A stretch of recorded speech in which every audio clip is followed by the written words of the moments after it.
Here are stories making news right now. I'm Rob Johnson.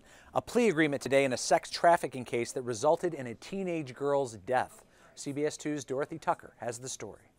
I just got back from federal court where I was covering a case about a man by the name of Charles McPhee, 23 years old, who has pleaded guilty to conspiracy to engage in sex trafficking of a minor.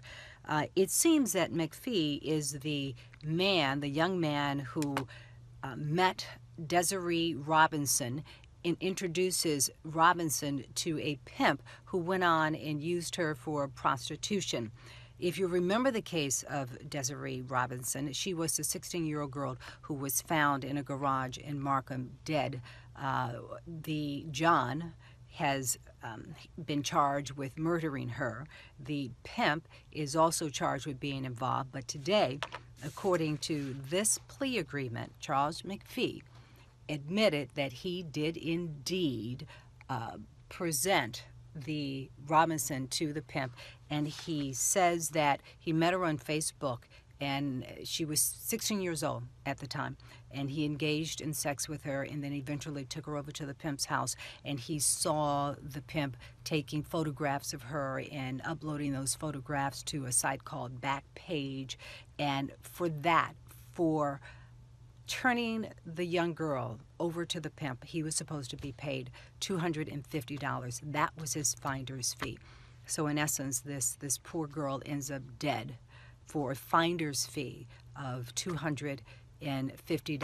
But according to this plea agreement, McPhee will testify against the pimp in exchange for a lighter sentence. He will be sentenced after the pimp goes to trial. Meantime, there's a push to protect consumers who are shopping around for alternate electric suppliers. 2 investigator Pam Zeckman has that story. Action taken today by a consumer protection group and a state legislator to protect consumers who are considering that they may buy their gas or electricity from an alternative energy supplier. As we disclosed, there are rip-off deals in which consumers think they're getting a good deal and it turns into a bad deal. They're paying 2 to 3 times the rate that they would have paid if they had stuck with the original utility. Now, the state legislature is going to be asked to require the alternative energy suppliers to specifically state the amount they are charging to consumers so they can compare that rate to what the utilities would have charged.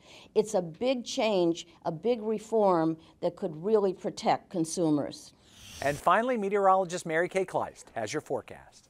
Well, we have a little of everything across the area today. We have a chance for some stronger thunderstorms through about 6 p.m. till about sunset for parts of northwest Indiana, where we could have some gusty storms just because that area has the warm, moist flow from the south. Now, the Illinois side is, for the most part, on the cold side of the system. So after sunset, we're going to start transitioning to snow along the Wisconsin border, and all of that continues to slide closer to Chicago. So when we look at radar this afternoon, it's mostly rain across Chicago, lightning showing up in northwest Indiana. Look at the snow banding from Waterloo to Green Bay. The cold side of that is going to be pushing in overnight. Everybody shifts the winds to the north and west. Cold air rushes in, and the best accumulation perhaps could be along the Wisconsin border, where we could end up with 1 to 2 inches of snow by daybreak.